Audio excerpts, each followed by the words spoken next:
Programme में आपको एक दफ़ा फिर खुशामदीद कहेंगे। ब्रेक पे जाने से पहले हमारी गुफ्तगू जारी थी, बात हो रही थी कुछ मुल्की सियासी सूरत हाल के हवाले से, मौशी सूरत हाल के हवाले से और दीगर मामला पे गुफ्तगू कर रहे थे। प्रोग्राम का ये दूसरा सेगमेंट है। उमूमन होता ये है कि हम आपकी सेहत के हवाले से दूसरे सेगमेंट में गुफ्तगू करते हैं, लेकिन आज क्योंकि हमारे जो स्केजुअल गेस्ट हैं वो मौजूद नहीं हैं, तो इस वजह से आज हमें जो है दीगर मामला हैं उसके ऊपर बात करनी पड़ेगी। तो जनाब, इस वक्त जो मौशी सूरत हाल है इसके ऊपर बात करनी ज़रूरी है और इसी मुनासबत से दूसरे सेगमेंट में भी बड़े ख़ास मेहमान हमने यहाँ मदऊ कर रखे हैं, उनसे हम गुफ्तगू करेंगे इन तमाम मामलात पे। सबसे पहले मौजूद मेहमानों का तारुफ आपसे करवाऊँगा और उसके बाद फिर हमारी ये गुफ्तगू जारी रहेगी। सबसे पहले जी, हमारे बड़े अच्छे दोस्त, एंकर फैकल्टी से ही आपका ताल्लुक़ है, ख़ुद माशाल्लाह चार्टर्ड अकाउंटेंट भी हैं और बहुत सारे और दीगर काम भी करते हैं। मुख्तलिफ़ प्रोग्राम्स में आप उन्हें देखते हैं, मईशत के हवाले से ख़ास तौर पर बड़ी खुलकर गुफ्तगू करते हैं। मैं बात कर रहा हूँ चौधरी अकमल साहब की, जो आज हमारे मेहमान हैं, उनको मैं खुशामदीद कहूँगा। बहुत शुक्रिया अकमल साहब प्रोग्राम में हमें वक्त देने के लिए। उनके हमरा तशरीफ़ रखते हैं जी आसिफ इनाम साहब। आप एनालिस्ट भी हैं, मौशी तज्ज़ियाकार हैं, टेक्सटाइल के हवाले से ख़ास तौर पे जब हम प्रोग्राम में बात करते हैं तो आसिफ इनाम साहब को ज़हमत देते हैं मईशत के हवाले से बात करनी हो या दीगर मामलात पर गुफ्तगू करनी हो, तो बड़ी अच्छी गुफ्तगू करते हैं, बड़ी खुलकर बात करते हैं मामलात पर। एक दफ़ा फिर आज हमारे साथ स्टूडियोज़ में तशरीफ़ फरमाएँ, उन्हें भी हम खुशामदीद कहेंगे। बहुत शुक्रिया आसिफ भाई प्रोग्राम में हमें वक्त देने के लिए। जी अकमल साहब फरमाइए, अभी जो सियासी सूरत हाल के हवाले से ये जो सिलसिला जारी है, एपिसोड आपने देखा, जोड़ तोड़ हो रही है मामलात के लिए, अवामी और राय ये है, सवाल ये है कि जनाब ये जब सारे मामलात रहेंगे तो फिर कहाँ की अवामी मसाइल, ये जो कमोडिटीज़ की कीमतों के ऊपर आज शोर शराबा है, अभी तक सूरत हाल ये है कि जब कोई सवाल किया जाता है कि जनाब इनकी प्राइसेस को कंट्रोल कौन करेगा, तो वो सूबे वफाक की तरफ, वफाक सूबे की तरफ, ये सारा जो है वो सिलसिला जारी रहता है। तो मामलात हल होते नज़र आने रहे, आपके ख्याल में कौन मामलात को ठीक करेगा? और अगर हम खुद ऑर्गेनाइज नहीं करेंगे ख़ुद को, तो शायद किसी को बाहर से आके हमें ऑर्गेनाइज़ करना पड़ेगा। क्या ये सूरत हाल आपको बनती हुई नज़र आ रही है? फरमाइए। देखें, सूरत हाल कौन ठीक करेगा, तो उस हवाले से तो मैं ये कहूँगा कि हमारे यहाँ ना आवे का आवा ही बिगड़ा हुआ है। टॉप टू बॉटम अगर आप देखें तो आपको यही नज़र आएगा कि सिस्टम में ही ऐसी ख़राबियाँ मौजूद हैं जो ख़ुद करप्शन को और दूसरी फाइनेंशियल मिसमैनेजमेंट्स को जो है ना वो बढ़ावा देती हैं। तो इसके नतीजे में होता यह है कि वो महंगाई और दूसरे अवामिल जो हैं वो फिर ज़ाहिर प्रिवेल करना शुरू कर देते हैं। अब उसमें सिर्फ एक हुकूमत को, सूबाई हुकूमत को जो है ना वो ठीक है, उनका एक रोल है उसमें, लेकिन जितने भी इसके कंपोनेंट्स हैं या जितने भी इसमें स्टेक होल्डर्स हैं, चाहे फेडरल गवर्नमेंट हो या प्रोविंशियल गवर्नमेंट हो, इवन उसके बाद फिर आगे जैसे जैसे वो टीयर्स नीचे आते जाते हैं कंज्यूमर लेवल तक, तो ये डिपेंड करते हैं, हर एक अपनी अपनी जगह पे जिम्मेदार है। देखा गया कि फॉर एग्जांपल अगर मैं आपको सब्जी की एक मिसाल दूँ, तो फेडरल गवर्नमेंट पॉलिसी साजी का काम है, उसके बाद सूबाई गवर्नमेंट है उसका प्राइसेस कंट्रोल, फिर लोकल गवर्नमेंट है, फिर उसके बाद ग्रोवर उसको उगाता है, उगाने के बाद वो फिर मंडी में आती है, मंडी से सब्जी मंडी में और एंड सो ऑन। तो आप देखें हर स्टेप पे ही कोई ना कोई आपको करप्शन और माफियाज और कार्टेल्स नज़र आ रहे होंगे, जो कि अपनी अपना जो है ना वो मार्जिन निकालते जाते हैं और अशियाएं खुर्दोनोश महंगी होती जाती हैं। तो उसमें ज़ाहिर है अल्टीमेटली फिर कंज्यूमर को सारे की सारी कॉस्ट बेयर करनी पड़ती है, चाहे वो फेडरल गवर्नमेंट ने टैक्सेस की सूरत में अप्लाई की हुई हो या खाद की कीमत अगर बढ़ाई हुई हो, इम्पोर्ट बिल की सूरत में बढ़ जाए, कोई भी चीज़, साथ ही करप्शन अगर हो रही है या किसी ने अननेसेसरी होल्डिंग की हुई है, स्टॉक किया हुआ है माल, उससे सप्लाई जो है वो उसकी इफेक्ट हो रही होती है, तो उस वजह से भी हो रही होती है। तो कहने का मकसद मेरा ये है कि अगर किसी एक को अगर आप मुरद इल्ज़ाम ठहराएंगे तो वो ज़्यादती होगी। हर एक जो है ना वो अपनी अपनी जगह पे जिम्मेदार है और हर एक को चाहिए कि वो अपना अपना रोल सही तरीके से प्ले करे, चाहे वो फेडरल गवर्नमेंट हो या सूबाई गवर्नमेंट हो या इवन लोकल सतह के ऊपर प्राइस मैनेजमेंट की कमेटीज़ हों, उन सबको अपना अपना रोल प्ले करना चाहिए। तो इंशाल्लाह जो है वो ये प्राइसेस के हवाले से चीज़ें जो है वो नीचे आती हुई नजर, कंट्रोल होती हुई नजर आएंगी। अच्छा, ये एक सप्लाई चेन का एक बड़ा इशू है हमारे यहाँ। अब ये अभी तक डायग्नोस नहीं हो पा रहा क्योंकि प्राइसेस तो बढ़ रही हैं, हर जगह हम देख रहे हैं कमोडिटी प्राइसेस भी बढ़ रही हैं, सब कुछ आ रही है। कहाँ से हो रहा है ये प्रॉब्लम? क्या आपके पास सप्लाई साइड पे इशूज़ हैं? अगर हैं तो ये जो आपके जो एडमिनिस्ट्रेटर्स बैठे हैं, लोग बैठे हैं, इनकी क्या फिर रिस्पॉन्सिबिलिटी है? इनसे कौन फिर सवाल करे? तो ये है कि आपका सिस्टम बड़ा मुश्किल और पेचीदा होता जा रहा है, ज़रा ये तो बताएं कंट्रोल कैसे हो? ये तो सबसे पहले हम ये देखें कि जब ये कोविड आया यस तो दुनिया के स्पेशली जो G7 और G10 ममालिक हैं, यस इन्होंने इस तरह पैसे छापने शुरू कर दिए कि जैसे पैसा नहीं है कोई रद्दी है। एग्जैक्टली तो आपने देखा है कि कल 1.9 ट्रिलियन डॉलर, यस 1.9 ट्रिलियन की मैं इंट्रोडक्शन करा दूं कि जो पूरी दुनिया की कॉटन की पैदावार है, जी पूरी दुनिया की, पूरी दुनिया वो की। तकरीबन 30 से 35 अरब डॉलर है। यस तो इसका मतलब है कि दुनिया की कई 100 फसलें जो है वो एक रात में ही, अभी एक महीने में उन्होंने प्रिंट किया। अभी 1 ट्रिलियन इससे पहले प्रिंट हुआ था। यस तो इस तमाम मनी प्रिंटिंग और जब लोगों ने, देखिए करेंसी या जो मनी होती है वो होती है गुड्स एंड सर्विसेज की Yes. स्टोर। तो जब आपने स्टोर को छापना शुरू कर दिया तो वो एक तरीके से उसको डाइल्यूट कर रहे हैं बिल्कुल आप ठीक है। एग्जिस्टिंग को। इसकी वजह से तमाम कमोडिटी, जैसे कॉटन का जो कोविड का लो था मार्च में, वो 48 सेंट था, ठीक। आज 90 है। इसी तरीके से गंदम, कॉर्न, कोई चीज़ ऐसी नहीं है जो 100% ना बढ़ी हो। बिल्कुल ठीक है। ठीक है ना। तो ये तो सबसे पहला फैक्ट है कि relentless money printing by western countries. तो गरीब मुल्क तो छाप ही नहीं सकता, वो छापेगा तो उसका डॉलर ही खत्म हो बात जाएंगे। नहीं है ना कोई, तो बिल्कुल चूंकि ठीक है। आप पै गए हैं डॉलर से, या आपको डॉलर में अपना अकाउंट बैलेंस करना पड़ता Yes. है, और वही सामने जो यूरो वगैरह हैं उनको ऐसा नहीं करना पड़ता, वो फ्री फ्लोट के नाम पे एक दूसरे के साथ एडजस्ट कर लेते हैं। तो उस वजह से बहुत बड़ी डिस्टॉर्शन जो है Right. वो पैदा हो रही है। अच्छा, दूसरे ये है कि अब हमें यहाँ ये देखना चाहिए, इन चीज़ों को समझें। इसका सिर्फ हल सबसे ज़्यादा ये है कि हम अपने मुल्क में इन चीज़ों की पैदावार बढ़ाएं। Right. जो जैसे हमारा आपका पिछली दफ़ा बात हुई थी कि 18वीं तरमीम के बाद जब एग्रीकल्चर सुबह को मिल गया है तो वो वन वे ही है, एंड दैट्स डाउन। फिर दूसरे, हमारे यहाँ हर किस्म के लोग अपने छोटे छोटे फ़ायदों के लिए मायूसी फैलाते हैं। ऐसा ही। जैसे आज ही आपने देखा होगा कि जी किसी ने कहा जी एक्सपोर्ट गिर गई है 4.5%, yes without realising the fact कि जी पिछले साल जो है वो 29 का फरवरी था, इस साल 28 का है। ऐसा तो ही। आप मायूसी फैलाएं, आप कहें कि जी हमें इंडिया से धागा चाहिए, हमें ये चाहिए, हमें वो चाहिए, बस उसके लिए जो मुल्क की आप मतलब बेड़ा गर्क करने की भी कोई तस्वीर पेश कर सकते हैं वो कर दें। ठीक है। मतलब आपका क्या मफाद है कि भाई जब आपको रिफाइनेंस मिली हुई है, आपको 6 महीने की फैसिलिटीज मिली हुई है, आप चलो आपने यूज किया, मिस यूज किया, दैट इज अनदर बिल्कुल क्वेश्चन, ठीक है। मगर आप मायूसी तो नहीं फैलाएं। या आपने सडनली कह दिया कि जी मुल्क की एक्सपोर्ट तबाह हो गई, ये हो गया, वो हो गया, मतलब जबकि वो हुई नहीं है। मतलब 3.6% तबाह जो जो है है ना, ये हम बड़ा इसका खास ज़बरदस्त इस्तेमाल करते हैं। ये आपने बिल्कुल ठीक कहा कि इसको इस्तेमाल करने का भी जो है ना वो, क्योंकि वो सियासतदानों से ऐसी ट्रेनिंग हुई हुई है ना, उन्होंने हर चीज़ के अंदर नेगेटिविज्म की भी हद है यार। Yes, आप मुल्क को कितना, मतलब यानी आप you want to shame country for what and now what we should. आप ये देखें कि इंडिया में एक बयान आपको नहीं मिलेगा किसी आदमी का never. जो कह रहा हो अपनी सरकार को कि सर जी हम 1 बिलियन का माल मंगाते थे, 8 से 9 बिलियन का बेचते थे, 1-2 बिलियन उसमें अंडर भी हो जाता था तो 10 होता था। 1-10 के सौदे के लिए कोई नहीं कह रहा कि जी आप अकल सीखें, आप बुद्धि लें, आप अपना कोई करें, अकल करें। $1 ना लेने के लिए, मतलब 1 बिलियन ना लेने के लिए हमारी 10 बिलियन की एक्सपोर्ट है। उनके कॉटन वालों को तकलीफ है, उनके धागे वालों को तकलीफ है, उनके कपड़े वालों को तकलीफ है, उनके डाइस को तकलीफ है। कोई बंदे की मुंह से चू नहीं निकली। क्यों? क्योंकि मुल्क की वकार है। अच्छा, हमारे यहाँ जो बात है। है हमारे यहाँ जो है वो डाटा मैनिपुलेट करके, यानी जो चीज गिरी नहीं उसको गिरा हुआ दिखा के, धमका के गवर्नमेंट को हम कह रहे हैं कि जी इंडिया खोल दो, ये खेल दो। आई डोंट नो हमारे यहाँ मतलब हम किस लेवल पे जबकि उनके यहाँ तो अभी एक बहुत बहुत, अगर हालांकि ऑन पेपर देखें ड्राउट जो है ना वो ऑन पेपर है, क्योंकि आपका फार्मर प्रोड्यूसर वो सारा अभी सड़क के ऊपर है, 100 दिन से ऊपर उसको हो गया हुआ 100 है। दिन, हाँ। तो ये सारी चीज़ें इनकर्ड होंगी जब आप लॉसेस की वो पूरी लिस्ट बनाएंगे। तो वो तो इस चीज़ को नहीं हाईलाइट करते, ना इसको वो एंटिसिपेट कर रहे हैं, वो तो उन्होंने इस चीज़ के ऊपर बात ही नहीं कर रहे। उनमें तकलीफ है ना, मतलब जो डाइज वाले हैं उनकी डाइज यहाँ बिकनी बंद हो गई। यस इसमें मैं ये भी बता दूं कि उसके लॉन्ग टर्म फायदे भी हों। जैसे कई केमिकल जो इंडिया से आते थे उसकी लोकल फैक्ट्रियां लग गई, तो उन्होंने गलती की ना, बंद उन्होंने किया था पाकिस्तान को, पाकिस्तान ने बंद नहीं किया था। तो बजाय इसके कि आप मुल्क के साथ खड़े हो, और अच्छा 59 कंट्रीज से माल आ रहा है, यस ड्यूटी फ्री आ रहा है, वो जो बॉन्ड की स्कीम है, तो उसके बाद एक ही 1 पॉइंट पे अपना वक्ती फायदे के लिए, मुझे जो इसमें दुख होता है कि ये कि आप मतलब हेडलाइन लगा देते हैं कि जी एक्सपोर्ट तबाह हो गई, जी फला हो गई। यार इतना तो ख्याल करो Sir, for कि certain- 29 दिन को जी। आप 28 दिन से कंपेयर करके you want to demonise and demoralise the country. बिल्कुल ठीक है। तो ये आपने सही कहा, कुछ इश्यूज हैं जी। अब यहाँ जिसका जो बेनिफिट है उसको जो है वो फ़ायदा उठाने की कोशिश करते हैं।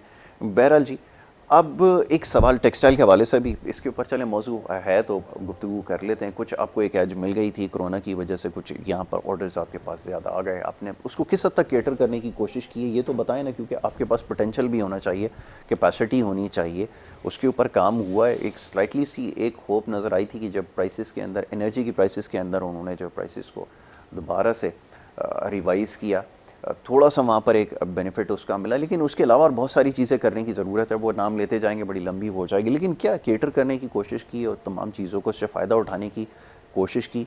ये जो इस वक्त सिचुएशन है, क्या कहेंगे इसके ऊपर? देखिए, एक तो ये कि टेक्सटाइल के ऊपर बहुत ज़्यादा एक्सपोर्ट्स हो गई थी, बेतहाशा हो गई थी ना, ये कहना तो बहरहाल थोड़ी सी ज़्यादती वाली बात होगी। कोई बहुत ज़्यादा फ़र्क नहीं पड़ा था। राइट। अच्छा, टेक्सटाइल में भी जो है ना, ज़्यादा जो गारमेंट्स मटेरियल है या अप्रल्स वगैरह है ना, इनकी थोड़ा सा डिमांड जो है वो बाहर बढ़ी थी, ठीक। और वो चीज़ें जो है वो हमारे यहाँ से ज़्यादा एक्सपोर्ट होना शुरू हो गई थी। असल में वो कोविड की वजह से चूँकि ज़्यादा दूसरे कंट्रीज़ बंद थे, कुछ और सूरत हाल थी, तो अब उसका बेनिफिट लेने के लिए या उसको कंसिस्टेंट रखने के लिए दो चीज़ों के ऊपर फोकस करना जो है ना बहुत इंपॉर्टेंट था। नंबर वन, क्वालिटी के ऊपर। यस। वो हमारे जो प्रोड्यूसर है या जो हमारा एक्सपोर्टर है, वो उसको इंश्योर करना होता है कि जो चीज़ भेज रहे हैं पाकिस्तान से, वो मेड इन पाकिस्तान का जब टैग जाए तो वो फिर एक क्वालिटी के नाम के साथ जाए, एक ब्रांड होता है, फिर उसके बाद उसको बिल्ड करना ऐसा ऐसा, ठीक है, एक क्वालिटी होती है। ठीक है। दूसरा, उसके बाद जो है वो गवर्नमेंट की तरफ से फैसिलिटेशन देना। देखें, अभी भी हम बांग्लादेश या इंडिया के मुकाबले में, इवन चाइना ने तो खैर हद ही कर दी है, तो उनके मुकाबले में हम गारमेंट्स में या ख़ास तौर पे ये आपके टेक्सटाइल वगैरह है, तो इसमें हम उस हद तक वहाँ पे नहीं पहुँच पा रहे हैं, ठीक है ना। और हमारा जो फिनिश गुड्स अल्टीमेटली बनती हैं तो वो उनसे ज़्यादा कॉस्ट वाली होती है, लेकिन चूँकि यूरोपियन यूनियन के साथ हमारे कुछ मोस्ट फेवरेट नेशन या दूसरी टाइप के हैं, मोस्ट फेवरेट नेशन तो नहीं है, कुछ है इस तरह के एग्रीमेंट्स, तो कि उनको चाहे वो दूसरे मुल्क से थोड़ा सा वो भी हो, तो वो तरक्की पजीर ममालिक को इनकी पॉलिसीज़ है, यूरोपीय यूनियन हो गया या यूएसए हो गया, कि हम फ़लाँ कंट्री से इस मरतबा जो है ना वो अपने पास इंपोर्ट्स करेंगे। तो उस हवाले से हमारी चीज़ें अगर एक्सपोर्ट हो रही हैं तो that is a different thing, लेकिन अगर ओपन मार्केट हो जाए, इंडिपेंडेंट मार्केट हो जाए, तो उसमें हम नहीं कर सकते। तो दूसरे लेवल के ऊपर जो है वो गवर्नमेंट को जो कॉस्ट ऑफ प्रोडक्शन है इसके ऊपर वर्क करना चाहिए, और तीसरा गवर्नमेंट को ये जो फॉरेन रिलेशंस और अपनी लॉबिंग के ज़रिए मुख्तलिफ कंट्रीज़ के साथ इस टाइप के एग्रीमेंट्स करने चाहिए। देखें, क्योंकि दूसरे मुल्कों में ना इस वक्त जो तरक्की याफ्ता ममालिक है ना, वो अपने पास जो भी इंपोर्ट कर रहे होते हैं तो वो ये देख रहे होते हैं कि किस कंट्री से आ रहा है, उस कंट्री की अपनी फाइनेंशियल पोजीशन क्या है, और उनको उसके हिसाब से, ताल्लुकात के हिसाब से कोटा और एक देखते हैं उसकी इकोनॉमिक स्ट्रेंथ क्या है। एग्जैक्टली, बिल्कुल ठीक है। तो अब उसके हिसाब से वो जो है ना वो मतलब अदर देन कॉस्ट, यानी एक कॉस्ट का एलिमेंट तो है ही, लेकिन उसके साथ साथ वो ये भी देखते हैं कि किस कंट्री से हमने कितना मंगवाना है। तो पिछले दिनों बांग्लादेश ने, श्रीलंका ने और इंडिया वगैरह ने इससे बड़ा एज हासिल किया। लेकिन हमारे यहाँ आपको पता है फॉरेन जो डिप्लोमेसी है वो तो सारे नाअहल लोग वहाँ बिठाए हुए हैं, जो जाके वो अपनी मतलब सैर सपाटों से उनको फुर्सत नहीं है, तो इस तरह की लॉबिंग या इस तरह के एग्रीमेंट्स की तरफ नहीं जाए। तो ये चंद एक ऐसे एलिमेंट्स हैं जिसके ऊपर गवर्नमेंट को ख़ास तौर पे फोकस करना चाहिए, और आवाम को भी इसमें सिर्फ एक गवर्नमेंट का रोल नहीं है, जैसा मैंने आपको बताया कि जो एक्सपोर्टर है उसने भी अपनी क्वालिटी को मेंटेन करना है। ठीक है, गवर्नमेंट का काम तो स्ट्रेटेजिक लेवल का है कि वो दूसरे कंट्रीज के साथ जो है वो मार्केट तक एक्सेस मुआहदे करे, उनकी मार्केट तक एक्सेस करे, जो सेड राइटली। तो ये काम गवर्नमेंट का है। दोनों एंड के ऊपर अगर अच्छे तरीके से चीज़ों को किया जाएगा तो मामलात बेहतरी की तरफ जाएंगे, जो कि अभी तक कोई खातिर ख्वाह मुझे जाते हुए नजर नहीं आ रहा है। जी आसिफ भाई, गुफ्तगू आपने तफसील से सुनी, अब इसके अंदर ज़रा बात हो जाए कि आप कैसे इसके अंदर जो गवर्नमेंट ने आके एडॉक मेजर्स लिए थे वो तकरीबन ऑलमोस्ट नियर टू जो इंडस्ट्री की डिमांड थी वही थी। मेरे ख्याल में उससे ज़्यादा गवर्नमेंट इंटरवेंशन की ज़रूरत भी नहीं है। अब जो सिर्फ लैक करती थी वो एसएमई के लिए टैक्सेशन है, और जो इस टेक्सटाइल पॉलिसी में एड्रेस थी, और हमारा 12 मुतालबा है कि वो टेक्सटाइल पॉलिसी जल्दी अप्रूव करे। उसमें एनर्जी और वो तमाम चीज़ कवर होकर आपको 5 साल का होराइजन मिल जाता है। ठीक है, किसी को इन्वेस्टमेंट करना हो तो जून तक की पॉलिसी हो तो वो कोई इन्वेस्टमेंट तो नहीं करते। बहरहाल इससे तमाम जो कैपेसिटी बंद है वो जो चालू भी हो रही है। दूसरे एक पॉलिसी इसी टेक्सटाइल पॉलिसी के साथ आ रही है, वो है revival of the sick unit, जिसके तहत ओनरशिप चेंज के तहत जो है वो यूनिट्स रिवाइव हो जाएंगे। वो भी तकरीबन 1 मिलियन स्पिंडल तो डायरेक्ट ही पड़ा है जो इस पॉलिसी के बाद फौरन रिवाइव हो जाएगा। अच्छा, दूसरे जहाँ तक ट्रेड एग्रीमेंट्स का ताल्लुक है, जो हमारे तकरीबन सारे पहले ट्रेड एग्रीमेंट्स थे जो पिछले दौर में हुए, वो तकरीबन फाउल ट्रेड एग्रीमेंट आप और हम मजाक करते थे, वो सारे तकरीबन रेक्टिफाई हो गए। उसमें वो यूनिलैटरल थे पाकिस्तान। आप उसको ग्राफ देख लेना कि जी आपने एग्रीमेंट साइन किया, आप 500 से 100 नहीं पहुंचे, वो जो है वो 100 के 600 पे चले गए। हर आदमी जिससे कॉन्ट्रैक्ट साइन किया बस उसके बाद आपने जेब पे हाथ रख लिया, कट गई। अब वो सारे रेक्टिफाई हुए हैं। और मैं समझता हूँ कि जहाँ तक ट्रेड एग्रीमेंट की साइड है, चाहे वो चाइना से हुआ हो, चाहे इंडोनेशिया से, चाहे मलेशिया से, ये तमाम जो है वो अब लेवल प्लेइंग फील्ड है। अब हम उसको यूज़ नहीं कर सकें, वो हमारा अपना एंटरप्रेन्योर्स का या गवर्नमेंट का व्हाटएवर आप कह लें वो हाथ है। अब हम कॉन्ट्रैक्ट्स को ब्लेम नहीं कर सकते। तीसरे ये कि आपने देखा कि जैसे इंडिया ने पाकिस्तान पे सैंक्शंस लगाई, और वो मेरे ख्याल में उन्होंने सैंक्शन मजाक में ये समझ के लगाई कि ये पिछली कोई गवर्नमेंट है जो कुछ नहीं करेगी। इन्होंने तो जनाब उनको बिल्कुल मैं कहता हूँ कि कौमी वक़ार के हिसाब से उसको इन्होंने प्रोडक्ट्स को बंद कर दिया, which was a shocker and they have suffered a lot. यानी पाकिस्तान ने तो कोई तकरीबन उसमें इतना सफ़र नहीं किया। आपने तो ख़रीदार हैं, आपने पैसे दे के ख़रीदा, आपने दूसरे मुल्क से, उनको इतने बड़े पैमाने पर ख़रीदारी मिलने मुश्किल थे, तो हमें सप्लाई मिलना आसान था। तो वो अल्लाह का शुक्र है कि सारा मैनेज हुआ। अब इसमें छोटी छोटी चीज़ों के लिए मुल्क के वक़ार को जो है वो आगे पीछे करना ठीक नहीं है कि जी फ्रेट बढ़ गया तो इंडिया से आ जाए। वहाँ कोई आदमी अपनी प्रोडक्ट बेचने के लिए नहीं लॉबी कर रहा, हम खरीदने के लिए लॉबी कर रहे हैं। दिस इज़ मतलब अपना शेमफुल। मैं समझता हूँ शर्म का मकाम है। थोड़ा सा आदमी को प्रॉफिट और तमाम को मद्देनज़र एक साइड अपने ख्याल रखना चाहिए कि जी हम किस हद तक क्या बात कर रहे हैं। यानी बेचने वाला लॉबी नहीं कर रहा अपनी गवर्नमेंट से कि जी एक ले लो, 8 बिकता है, 10 बिकता है, हम मरे जा रहे हैं कि जी कंटेनर का किराया बढ़ गया तो दे दो। अब आप देखिए आज भी है कि जी रीवैल्यू हो गया, फॉरवर्ड डॉलर है, ये तो कॉमन सेंस है। आपको रीफाइनेंस मिली भी है, जब आपको ऑर्डर मिले आप उसका यान कवर करके रखें, स्टॉक रखें। अब आप कहें कि जी वो भी मैंने मुन्ने बच्चे की तरह जो है वो सब कहीं और इस्तेमाल कर लिया, फिर उसके बाद आप उन्हें इंपोर्ट की अपनी चेन बनानी थी या लोकल चेन बनानी थी, दोनों जिसकी चॉइस थी। जिसमें इनके साथ ये तो ज़रूर हुआ है कि इन्होंने जो इंपोर्ट किया हुआ था वो को डिफ़ॉल्ट हुए हैं। तो उसका मतलब अब ये कि डिफ़ॉल्ट इन्होंने किया किसी बाहर वाले ने, अब आप गुस्सा लोकल निकालें।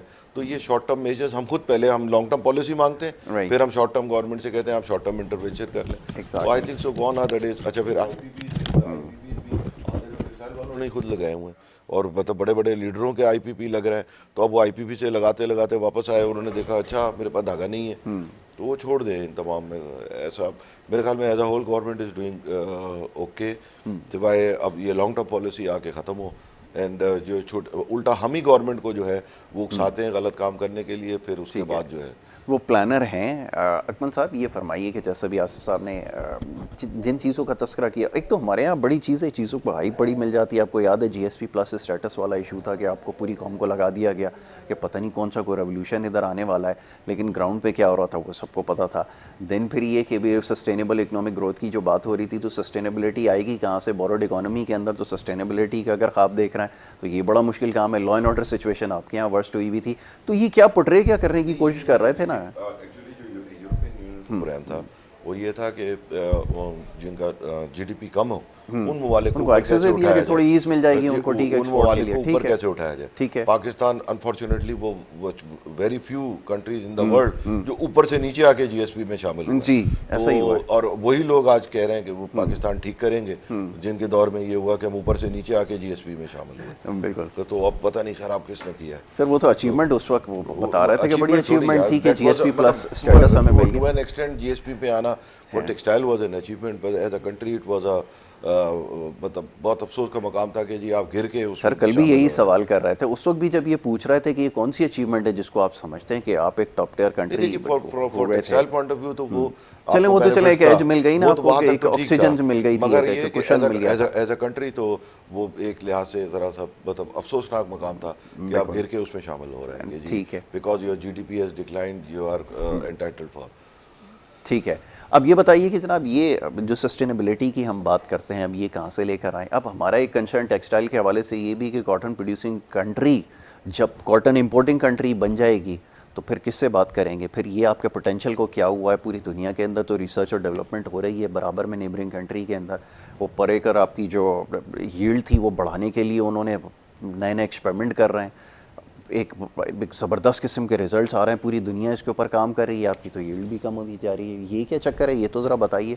इसके लिए किसको पकड़ा जाए, किससे सवाल किया जाए? अब टेक्सटाइल की अगर बात कर रहे हैं, चलें। देखिए कर दें। टेक्सटाइल के ऊपर हम बात कर लेते हैं, लेकिन आपने जो क्वेश्चन किया वो इतना बड़ा है कि शाम तक अगर हम स्टेप बाय स्टेप और कंपोनेंट बाय कंपोनेंट चलते जाए ना कि इसके ऊपर रिसर्च क्यों नहीं हुई और इस आइटम के ऊपर क्यों नहीं, तो शाम हो जाएगी। तो हम सिर्फ एक खुलासा जो है ना वो कर सकते हैं। सबसे पहली बात तो ये कि ये गवर्नमेंट बहुत अच्छा कर रही है, इससे मैं थोड़ा सा एग्री नहीं करता हूँ। दूसरा GSP प्लस स्टेटस की जो बात है, यूरोपियन यूनियन का पाकिस्तान GSP प्लस स्टेटस है, उसी में वो इंसेंटिव्स और वो लिमिट्स मिलती है।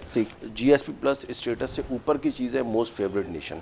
अमेरिका की अलग होती है, यूरोपियन यूनियन की अलग होती है। यूरोपियन यूनियन में इस मरतबा शायद पाकिस्तान का नंबर है, इससे पहले तक बांग्लादेश वगैरह थे और उन्होंने अच्छा इसको अवेल किया और अपनी एक्सपोर्ट्स को जो है ना वो एक सर्टेन लिमिट तक ले गए। तो ये GSP प्लस स्टेटस मिलना जो है अमेरिका का भी और इवन यूरोपियन यूनियन का भी, तो ये अच्छी बात है। इससे एक्सपोर्ट के ऊपर बहुत अच्छा असर पड़ेगा, ताकि अगर हम कॉस्ट के हवाले से नहीं भी कम्पीट कर पा रहे थोड़ा बहुत, तो फिर भी हमें लिमिट और एक उनकी मंडियों तक रसाई जो है वो मिल जाती है। उन्होंने इतनी ओपन मार्केट छोड़ी हुई नहीं है यूरोपियन यूनियन ने और USA ने, उन्होंने बाकायदा हर एक कंट्री को लिमिट लेके जो है वो चीज़ें मंगवा रहे होते हैं। एक बात। दूसरा हम आ जाते हैं जी गवर्नमेंट की पॉलिसीज़ के ऊपर या कॉटन के ऊपर। देखें जी, खान साहब पहले दिन से जो एक नारा लेके आए थे, नहीं छोड़ूंगा मैं, तो अब आज के दिन तक तीसरा साल शुरू हो गया, नहीं छोड़ूंगा नहीं छोड़ूंगा। भाई आपने नहीं छोड़ना है, छोड़ना है, छोड़ो ना नारों को। आपने रिकवरी कितने की कराई? जब रिकवरी की बात करें तो नैब हमने 20 अरब कर दिए, या 25 अरब कर दिए, 50, भाई 20, 25, 50 अरब की बात ही नहीं। इधर खरब रुपए जो है ना वो कौम के लूटे गए। 20 अरब रुपए और 25 अरब रुपए क्या चीज़ है यार? मैं बोलता हूँ एक आप 20 ग्रेड के अफसर को पकड़ो और जो करप्ट हो, ईमानदार की बात नहीं कर रहा, और उसके पास से अगर आपको ना खरबों रुपए निकल आए तो फिर बोले एक ऐसे सिर्फ एक नॉर्मल पब्लिक सेक्टर के ऑफिसर को अगर आप पकड़ो, इतनी हमारी जड़ों में जो है ना वो करप्शन पार्क्स वाले को पकड़ा था उन्होंने KMC के अंदर। हाँ, मैं यही आपसे अर्ज कर रहा हूँ, वो तो खैर स्कैंडलाइज हो गया भाई। यहाँ इतना लोगों ने पैसा और कैश स्टोर करके रखा हुआ है कि आपकी सोच है ऐसा ही ऐसा ही। लेकिन खान साहब को जो है ना वो दावों से फुर्सत नहीं है। मैं नहीं छोड़ूंगा, करना भी कुछ नहीं है कि अब वो बोलते हैं ना, अब उनकी मिसाल उस दुल्हन की हो गई है ते नस्दी भी नहीं थे बस्ती भी नहीं, ठीक है। तो उनसे वो हो रहा है कि भाई ना उनसे काम हो रहा है, और वो उनको खान साहब के इर्द गिर्द 2-4 जो है ना वो अनपार्लियामेंटेरियन किस्म के मुशीर रखे में, और वो उनको पता नहीं क्या मशवरे। भाई आपकी अगर फॉरेन रेमिटेंस बढ़ी है 700 मिलियन प्लस पिछले 6 महीने से कर रही है, हम एग्री करते हैं, लेकिन उसका क्रेडिट आपको थोड़ी मैं दूंगा। मैं तो ये बोल रहा हूँ कि तो FATF वालों का डंडा था, आपने लेजिस्लेशन की, हुंडी हवाले को डेंट लगा, हुंडी हवाले को डेंट लगा, लोगों ने मजबूरन पैसे जो है ना वो भेजना शुरू किए, आपने चैनलाइज किया, बड़ी थोड़ी है। यही पैसे पहले हुंडी हवाले के हवाले से के रास्ते से आ रहे थे, अब जो है वो क्या नाम है उसका चैनलाइज हो गया। इकोनॉमिक बेनिफिट है, बिल्कुल नहीं, मैं ये नहीं कह रहा बेनिफिट बल्कि बहुत बड़ा हो जाएगा। तो मैं बेनिफिट की बात नहीं कर रहा कि बेनिफिट नहीं है, मैं ये कह रहा हूँ क्रेडिट किसको देना है। चैनलाइज वो पॉलिसी साहब के पास इतनी बड़ी अपॉर्चुनिटी है ना, पकड़े ना किसी करप्ट को। ये है क्वेश्चन। मुझे 1-2 बताएं ना किस करप्ट से पैसे निकाले, चले आप बता दें अगर आप बोलते हैं कि जी हमें पता है। सबसे बड़ा ऑब्जेक्टिव तो वो था ना स्विस बैंक के अंदर जो पड़े हुए थे। अच्छा, फिर उसके बाद एक और बात करते हैं, एक तरफ बोलते हैं नहीं छोड़ूंगा, दूसरी तरफ खुद ही बयान देते हैं ये तो पिछले जो है ना वो नैब के केसेस पिछले आप बनाए में, तो फिर आप बुट्टे सेकने आए हो, आप क्या करने आए हो फिर? चलिए, एक तरफ आप बोलते हो पिछले लोगों ने केसेस बनाए में, एक तरफ आप कहते हो कि जी मैंने छोड़ना नहीं है, तो आपने छोड़ना भी नहीं है, आपने केसेस भी नहीं बनाए, तो भाईजान फिर हम यहाँ पे क्या करें, पब्लिक क्या करे? नहीं, कल मीटिंग हुई है कल चेयरमैन नैब की, वो इस हवाले से बात कर, चेयरमैन नैब वगैरह ये वो कुछ नहीं कर सकता, वो सब ये 2.5 साल इन्होंने ऐसे ही पूरे करने, आवाम ने सफर करना है, ठीक है ना।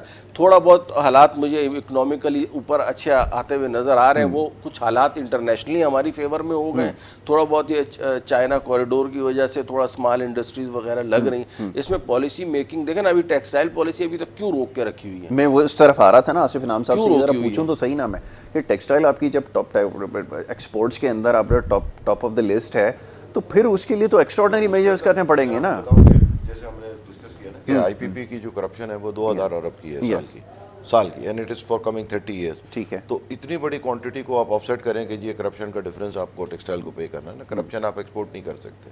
अच्छा, वो आप इसको करप्शन इसको कह रहे हैं, इसका एक करप्शन डिफरेंस है ना, ठीक है, कि जी एक मुल्क ने 4.5 सेंट में लिया, बांग्लादेश ने आपने 8.5 में ले लिया, तो ये ऐसे ही तो नहीं। तो पास एग्रीमेंट्स है ना, उसको तो अब आपको करना पड़ेगा। पास एग्रीमेंट तो पास ऑन तो होने हैं ना, वो तो अब आवाम पे है। पास एग्रीमेंट किसी गवर्नमेंट पे, गवर्नमेंट कुछ नहीं होती, गवर्नमेंट का जो सरमाया है वो आवाम होते हैं, दे हैव टू एक्सट्रैक्ट। ठीक है, तो अब आप बिजली महंगी, और सब कुछ होना था, ये उसका पार्शल उन्होंने, देखिए सबसे पहली अचीवमेंट ये है कि IPPs रिवाइज हुए हैं, ठीक है। हाँ, अब ये हो गया, रिवाइज डॉलर होके वाली टर्म खत्म जब वो हुई शायद। एनफोर्स होंगे, आपको इस मुल्क में लॉ पता है हर चीज़ के अंदर, IPP की फ्रेंसिक ऑडिट हुई 2 मिनट में, यानी सुप्रीम कोर्ट ने कमेटी बनाई फ्रेंसिक ऑडिट की, हाई कोर्ट ने स्टे दे दिया कमेटी के खिलाफ। अब आप कह रहे हैं कि जी कोई, सबसे पहले तो मैं खुद देख रहे हैं हमने खुद किया इम्प्रूव करने के लिए कि जी मुल्क में हमारे वो अकाउंटेबिलिटी का कोई वो, अब ये खान साहब तो नहीं करना, कौन सी टीम बनी है, कौन सा लोगों ने खोजा, जब तक लोग नहीं चाहेंगे कुछ नहीं होगा, ठीक है। अगर लोग ये कहेंगे कि जी खान साहब आए वो कर दें, हम पे कोई आज मतलब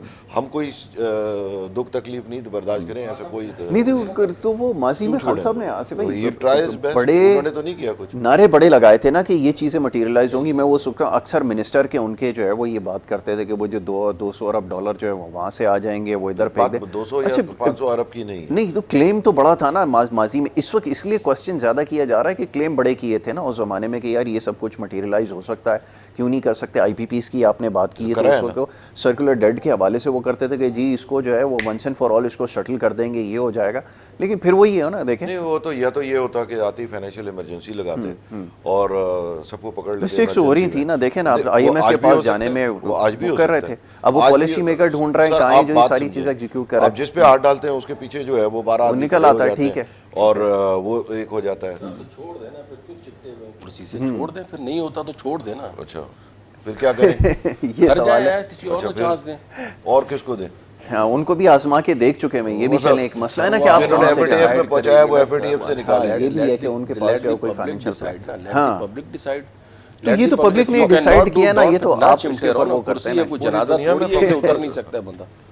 अच्छा चलें आसिफ भाई ये बताइए कि चलें IPPs वाला इशू एक हो गया, ठीक है, अब ईज कैसे लेकर आएँ? फिर ये कि एक जैसा भी बात हो रही थी ना, एक पॉइंट यहाँ पर ये भी आया अकमल साहब ने जिसकी निशानदेही की कि अगर किसी के साथ काम करने जाते हैं, आपकी बैक देखता है फाइनेंशियल कितनी स्ट्रॉन्ग है, आपकी इकोनॉमिक स्टेबिलिटी को देखता है, आपकी कंट्री का आउटलुक देखता है, आपकी फ्यूचर आउटलुक को देखते हुए फिर कोई पॉलिसी बनता है या कोई आपके साथ जो है वो ट्रेड की तरफ जाते हैं, उस एंड के ऊपर कितना काम हुआ ये बताइए। और ख़ासतौर पर भी टेक्सटाइल पॉलिसी के हवाले से बात हो रही है। टेक्सटाइल पॉलिसी में तो अभी यही मेजर आ रहा है ना कि जो रीजनली कंपेटिटिव रेट हैं तो वो किस तरीके से लाए जाएं, उसके लिए फिजिकल स्पेस बहुत चाहिए। तो ये सब जो IPP नेगोशिएशन और ये तमाम चीज़ें हैं ये सब उसका है। 30 अच्छा दूसरा एक बहुत बड़ा मसला ये है कि हमारे मुल्क में 27,000 मेगावाट का जो है वो सिस्टम था और 40,000 मेगावाट जो है वो साइन करके प्लांट लगा के चले गए और वो दोबारा भी मतलब वो बाहर नहीं जाएंगे, वो आने को तैयार हैं दोबारा कि हम अच्छा कर लेंगे। तो वो 13,000 मेगावाट एक बहुत बड़ा मसला बना हुआ है कि उसका तो डिस्ट्रीब्यूशन सिस्टम ही नहीं है, फिक्स आ जाएगा। तो अब इस किस्म की एफिशिएंसीज को दोबारा रेशनलाइज करना पड़ेगा, इसके ऊपर काम करेगी गवर्नमेंट। जी जनाब, अब जो हर्डल्स इतनी इकोनॉमिक हर्डल्स और एक के बाद एक ऑब्स्टिकल गवर्नमेंट के लिए है, देखें ना पास्ट में तो वही तो हम कोशिश कर रहे हैं, ये तो होल्ड करने की कोशिश। घबराना नहीं कि सबसे बड़ी बात ये है कि आपका जो ट्रेड डेफिसिट पाकिस्तान की तारीख का सबसे बदतरीन था वो ऐसा था कि वाकई मुल्क को घबराना चाहिए था कि अब हम बैंकरप्सी की तरफ बढ़ रहे। तो ये तो मैं अल्हम्दुलिल्लाह समझता हूँ कि अब घबराना नहीं है कि एक पॉइंट तो आ गया है कि जी ट्रेड डेफिसिट क्लियर कर दूं। ट्रेड डेफिसिट का मतलब ये होता है कि इंपोर्ट और एक्सपोर्ट्स का डिफरेंस। एक वक्त में आपकी अगर एक्सपोर्ट फ़र्ज़ करें 50 रुपये और इंपोर्ट जो है वो आपकी 55 रुपये है, तो 5 रुपये का समझे ट्रेड डेफिसिट है। ऐसा ही है। अब इन्होंने ये किया है कि उसको ले आए 20 और 17 के ऊपर, ठीक है ना, तो 3 रुपये का जी हमने ट्रेड डेफिसिट तो आपने कम कर दिया, लेकिन जो आपने GDP और इकोनॉमी को सुकेड़ दिया उसका कौन जिम्मेदार है? वो भी तो देखें ना, इन्होंने इंपोर्ट भी कम कर दिया, इन्होंने एक्सपोर्ट भी कम कर दिया। बड़ा अच्छा है, ठीक है, इंपोर्ट से चला गया, लेकिन आपको अपना पोटेंशियल बढ़ाना है ना, नहीं आ रहा तो उसमें क्या खराबी है? एक्सपोर्ट भी कम कर दी ना, एक्सपोर्ट तो बड़ी है, इस सब इकोनॉमी ऐसा नहीं है, ये तो एक टेंशन था ना कि आपके पास पोटेंशियल भी तो नहीं था ना। डिफरेंस अगर आप चेक करेंगे, आप चेक कर लीजिएगा डिफरेंस, आपको अंदाजा हो जाएगा। वो जो ट्रेड डेफिसिट को कम किया ना, तो एक्सपोर्ट बढ़ा के करें। हाँ तो एक्सपोर्ट बढ़ा के तो 20 आपने क्या किया, 20 अरब छोड़ के गए थे, 25-26 अरब। ये जनरल क्वेश्चन है ना, अभी मैं हाँ आप पहले अपनी बात मुकम्मल कीजिए कि हाँ आपसे ये अर्ज कर रहा हूँ, इन्होंने बेसिकली GDP और इकोनॉमी को सुकेड़ा है। अब वो इंपोर्ट है तो अगर आपने इंपोर्ट कम करनी है, सही है, लग्जरी आइटम्स की आप कर दें, ठीक है, आपने रॉ मटेरियल की भी जो है ना इंपोर्ट के ऊपर बैन लगा दिया, इतने जीरो रेटिंग आपने खत्म कर दी, ठीक है ना, उसके बाद और मसाइल आपने कर दिए। देखें, इंपोर्ट को कम करना is not the solution. Solution ये कि आप एक्सपोर्ट्स बढ़ाएं, उस लेवल तक लेकर आएं। एक्सपोर्ट अभी तक उस लेवल तक नहीं लेके आए हैं। 2018 के लेवल तक एक्सपोर्ट्स हमारी अभी भी नहीं है, ठीक है ना, कोविड के बावजूद। सिर्फ इन्होंने इंपोर्ट्स को कम किया, उसके नतीजे में जब वो साइज थोड़ा सा जब कम हो जाएगा, यस क्योंकि हुआ ये कि हमारी इंपोर्ट लेड इकोनॉमी थी, जो कि गलत है, मैं उसको जस्टिफाई नहीं कर रहा, ठीक है, लेकिन लोगों के काम धंधे तो चल रहे थे ना। अब वो खत्म हुई तो वो काम भी बंद हो गया, ठीक है। डेवलपमेंट एक्सपेंडिचर ना होने के बराबर है, ठीक है। तो एम्प्लॉयमेंट कहाँ से जनरेट होगी? इन्फ्लेशन तो होना ही होना है, ऊपर से पॉलिसी रेट आपने 17% के ऊपर रखा हुआ था। तो ये सारी चीज़ें ऐसी थी जो इन्फ्लेशन का बायस बनती थी। अब आहिस्ता आहिस्ता आप अब चीज़ों को कर रहे हैं, लेकिन आपने जो इंफ्रास्ट्रक्चरल चेंजेस जो आपसे एक्सपेक्टेड थी वो आपने नहीं की ना। आपका सारी की सारा जो दारोमदार है वो एग्रीकल्चर के ऊपर है। जैसा कि आपने बात की कि भाई कॉटन हो गया या इवन वीट जो है, वीट हो गया, शॉर्टेज हो गई, यस। आपके अपने बंदे जो है ना वीट वाले बोरान में आपके जिम्मेदार हैं, उसमें सारा किस तरीके से उन्होंने अपने फ़ायदे हासिल किए हैं, ओपन रिपोर्ट है। मैं कोई पॉलिटिकल बंदा तो नहीं हूँ ना, मैं तो सिर्फ ये निशानदेही करूँगा कि देखें जी चीनी भी महंगी हुई, आप जिम्मेदार हो, गंदम महंगी हुई, आप जिम्मेदार हो, क्योंकि आप रियासत मदीना की बात करते हैं और रियासत मदीना तो ये कहती है कि दरियाए फिरात के किनारे अगर एक कुत्ता भी भूख से मर जाए तो हुक्मरान जिम्मेदार है। आप कैसे अपनी जिम्मेदारी जो है ना वो साइड लाइन कर सकते हो? कभी आप हमें जरदारी से डरा रहे हो, कभी नवाज शरीफ से डरा रहे हो, ये करप्ट लोग हैं, ये आ जाएंगे, भाई इनसे तो फिर वो करप्ट ही अच्छे हुए ना। आपने पब्लिक को क्या किया है? सारे का सारा फायदा दिया। मतलब एक बच्चा है, उसको नहीं पता किसी चीज का और वो आग को हाथ लगाने चला जाए तो हम देखते रहे। लेकिन पॉलिटिकल स्टेबिलिटी भी, अब चलिए दूसरी तरफ आप ले गए, लेकिन वो भी तो एक फैक्टर है ना कि देखिए अब आपके पास लेजिस्लेशन के लिए तो आपके पास मेजॉरिटी नहीं। एग्रीकल्चर में खान साहब ने जो अंडे और लाइव स्टॉक का जो बयानिया दिया था ना, that was a great achievement. मैं उसको सपोर्ट करता हूँ। क्यों नहीं अभी तक किया? क्यों नहीं किया? इस मरतबा कॉटन की आपकी, अच्छा कॉटन इस वक्त हाई चल रही है रेट उसका। आप पंजाब में जाके चेक करें, मेरा पर्सनल एक्सपीरियंस है, वहाँ पे जो ग्रोवर है वो बेचारे रख के बैठे हुए, उनकी कपास खराब हो रही है, पैसे ही नहीं दे रहे, बिल्कुल उनको पैसे ही नहीं मिल रहे। और ये कंपनीज वाले और ये जो चलाने वाले होते हैं, कारखाने वाले और आगे भी पूरी एक चेन है ना, कार्टेल है, तो वो सारे के सारे पैसे होल्ड करके बैठे हुए, रख दो, रखनी है, उनको पता है खराब होंगी तो क्या करेगा, डंप करेगा, कम रेट के ऊपर ले रहे हैं, ठीक है। इसी तरह आपकी एग्रीकल्चर रिसर्च जीरो, वहाँ के आप किसी भी महकमा ज़राअत के ऑफिस है हर एक तहसील में, वहाँ किसी एक तहसील में चले जाए, वहाँ ऐसे बैठे होते हैं, जी भाई आप सर ये मुझे बताएं, मेरे ये यहाँ पे जगह, मैंने क्या मुझे करना चाहिए, राइट। तो बस जी हमारे पास तो जी ऊपर से आ जाता है, वो दो चार उन्होंने सफ़े मफ़े प्रिंटिंग रखे हैं कि ये मुर्गी है, ये अंडा है, ये ट्रैक्टर है, ये इसके 4 टायर हैं, वो रखे हुए हैं, ये ले लें जी, ये रिसर्च हो रही है, ये ओ भाई यार हमें ये बताओ हमने उगाना कि नहीं, वो तो हमारा काम ही नहीं, हो तो यार इन चीज़ों के ऊपर लाओ ना आप स्ट्रक्चरल चेंजेस। किसने रोका है? आप बिल्कुल ठीक है, ये तो कर सकते हैं। बातें जो है ना वो करोड़ों की और दुकान पकौड़ों की। ठीक है जी, आसिफ साहब कुछ कहना चाहेंगे इसके ऊपर? क्या देखिए मतलब अब भाई का अगर ये कहीं जाके लेके आए जहाँ फुट्टी नहीं बिकी, ऐसी कोई बात नहीं है। ऐसे ही है सर, मैं हासिलपुर की बात कर रहा हूं, हासिलपुर मंडी में रोज है, मेरी अपनी नहीं बिकी, आप गांव फोन करके पूछ लें। अच्छा आपका क्या हुआ है? आप 8,000 के, आप क्या कहते हैं ऐसा नहीं हुआ है? गवर्नमेंट का तो कोई पार्टी नहीं है।